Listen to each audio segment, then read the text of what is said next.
Welcome back to Rabbit Trails. The other day, as I walked into work, I opened the front door and I froze in a horrified dilemma. The janitor was in the opposite corner of the room and had just mopped the floor. My muscle memory from well over 50 years of training kicked in automatically. Echoing through my mind was the phrase, "Don't walk on my mop floor!" You've heard it too. It makes me shudder this very day. I really needed to get to my office, but to me the much larger sin was to step on that newly mopped floor. My office manager and janitor both looked at me and immediately smiled as if they could read my mind. The janitor finally granted me Gandalf's level of permission. "You shall pass." Well, actually, she said, "It's okay." But it sounded like Gandalf in my mind. I'm really not sure that walking on a freshly mopped floor is actually a sin with God, but he sure has some children who think it is. So, what happens when we sin? Are we banished from God's presence forever? Well, no, not so much. Remember, he is our Father.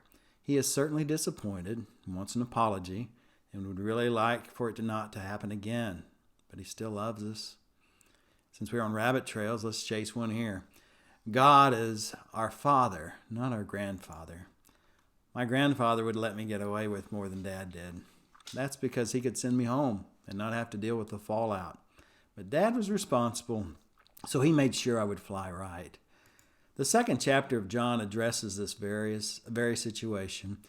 "My little children," he says, "I'm writing these things to you that you may not sin. But if anyone does sin, we have an advocate with the Father, Jesus Christ the righteous."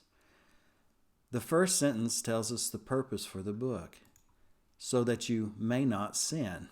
That's the goal. We are not to sin.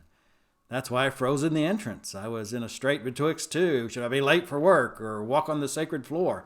Talk about a rock and a harder rock. It was Mama's voice that won the day. I froze in my tracks. God wants us to live righteously. And that is a challenge in any culture. We do not see the stadium full of fans screaming, "Way to do the right thing! You're awesome for how you told the truth! Super job, not cussing!" Thankfully, John did not stop with this first sentence. He continued, "If anyone does sin," wait, do you think he smiled as he penned the Greek equivalent of the little two-letter word if? What do you mean, if? How about when? Even Solomon declared there is no one who does not sin in 2 Chronicles 6. So what happens when we sin? Well, we have an advocate. That is a lawyer or someone who pleads our case before the Father. And he is none other than Jesus Christ the righteous. Jesus stands at the table in our courtroom as an attorney for the defense and pleads our cause. Actually, he simply extends his nail-scarred hand and whispers something to the effect of, "Father, he's one of mine. I paid for his sin with my sacrifice." Not guilty resounds, the gavel sounds, and the case is dismissed. But you might argue, I am guilty. Well, so true. We all are. Romans does not say some have sinned. It screams all have sinned and fall short of the glory of God. He took both our sin and our guilt.